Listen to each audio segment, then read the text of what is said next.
Dr. Christine Najar. Christine.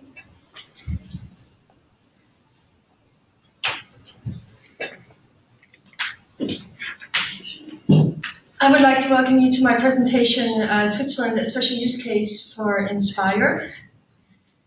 When we talk about Inspire, what for? Inspire use cases. In our opinion, Inspire has the biggest advantages, and it's been mentioned a couple of times now, but I want to emphasize on this, on cross-border use cases.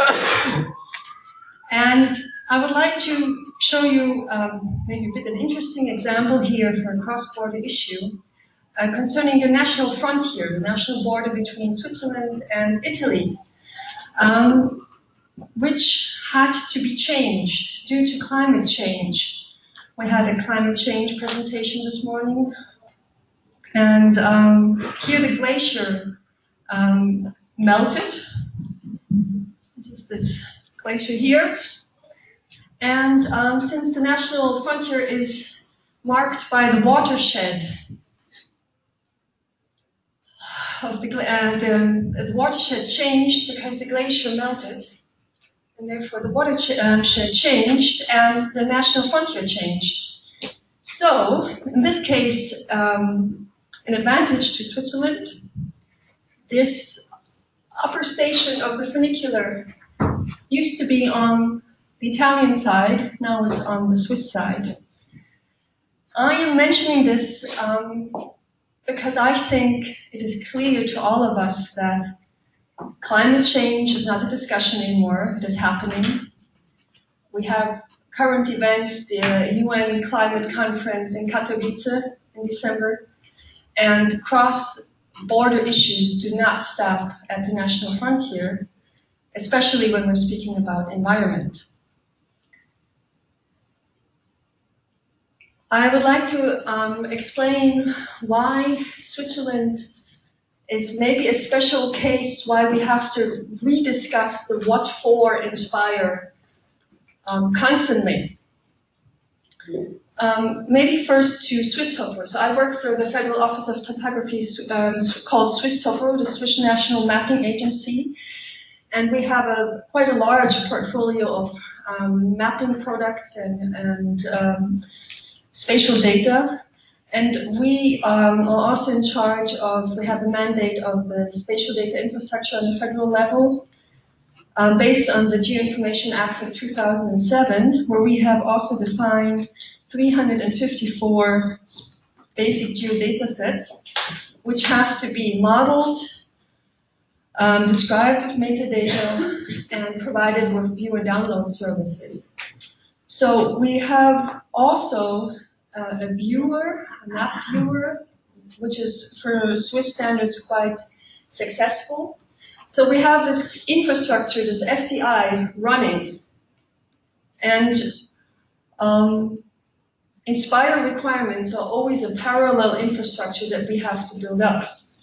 Now, Switzerland and Inspire. So Swisstopo provides the national point of contact for Inspire and has been participating since the beginning as observer in Inspire, and it is very clear to us that it is a strategic necessity to contribute to the geo world on the international level, but at the same time, Switzerland is not a member of the European Union and also not a member of the European Economic Area. So we do not have any obligations to implement Inspire. Having said this, still, in Swisstopo Strategy, which has been defined recently and goes to 2020, we have defined certain things that are relevant for Inspire, but still we have to always discuss the Inspire use case if we want to implement it. So I would like to explain quickly about Inspire and Swisstopo and the strategic measures that have been defined. So the directive board wants to enhance the usability of Swisstopo's products and data, and wants to provide the data and products to meet international requirements. So this is the level that we can argue. And therefore a feasibility study has taken place, which looked at certain test data sets and asked the question, so what does it mean now exactly for Swisstopo with a running infrastructure, resource-wise, cost-wise, and know-how? Can we provide Inspire? And the result, to make it very short, is yes, we can. On the technical, organizational, and know-how level, we can. It is rather an organizational and a political issue that has to be discussed. Now, based on this, Swisstopo has defined a step-by-step principle concerning Inspire, quite a pragmatic. Basically, where it is needed, we will provide Inspire. We provide the services, in our case, CSW, WMS, and for download, we only provide Atom download. And the services will be provided for data that is open, and only the open data. At the same time, we're monitoring these services, especially, are they used? Because if they're not used, they're going to be disabled. Now, at the moment, my current status is that they are used, and it is interesting to have these. So we have this WMS services, we have these Atom services. I invite you to have a look at the links too. And we also contribute, thank you for the slides. By the way, this is not my slide, to the EuroGeographic CRD. So we have transformed most of the Annex 1 themes. And we are also quite happy that for once we're not the hole in the cheese here. Usually, yes, usually Switzerland is. And so I would like to come to some cross-border use cases that I can see where we would like to or already have used Inspire. So this is a cross-boundary use case for the Federal Office of Agriculture, which pays subsidies to farmers for different either biodiversity issues or also certain production system issues.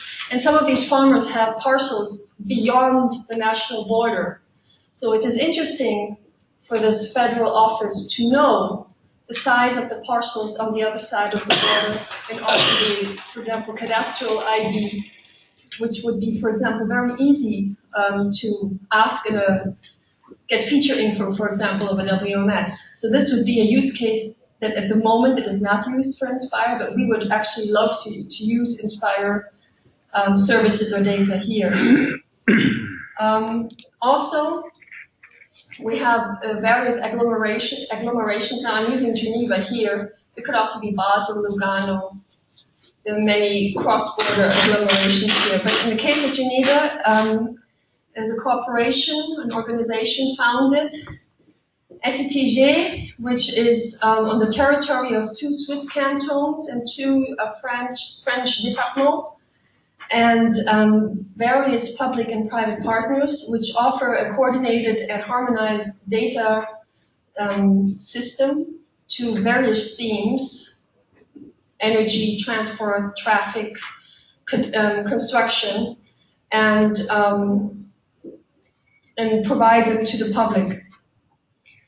Now, this is a cross-border use case where we collaborate with, on the federal level, Austria, so Switzerland and Austria, and on the regional level with the German regional level of Baden-Württemberg and Bayern. And here there's a feasibility study going on where we look at Inspire vector data, are looking at Inspire vector data for transport, so hydrography and roads, railway networks, and administrative units, and check the linear objects over the borders and see how an organizational and on technical level we can work together here. Now the results here are that even though it's a quite small area, the data sets are quite large, not so easy to handle. Transport network is quite a complex model. We've heard that a couple of times today. I think that's general knowledge. And it's not so handy to have the geometry and the attributes separated. Of course, it is no problem on a technical level to join all this, but it's one step more in the processing line. And the geometric harmonization still needs rules and agreements between these partners. I'll show you another picture on that. But there are lots of advantages too. So this common model means that there are no discussions anymore between the four partners. We don't ask, okay, should we take the model of whatever, Austria or Switzerland? It is Inspire. And the common Inspire schema simplifies cross-border usage and harmonization of our national data. So here is a quick example. The yellow lines are the German railroad lines, and the green ones are the Swiss. And you can see, even though the model is the same, that we still have to decide how to deal with these geometric differences and how to harmonize the geometric differences, because they just used, whether you use the axis of the train tracks or the single train tracks is just a difference. So at the end, you have to harmonize this, which is the next step to define the rules, how to do this. So my conclusion is now, well, is Switzerland a special use case for Inspire?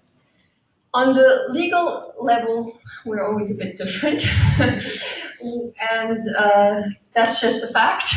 But on the other hand, no, because we're a small country with 5 partners, 5 other countries on national borders, with many languages, and in a certain way we're maybe a little Europe, and a lot of cross-border issues and discussions, as I mentioned in my example at the beginning.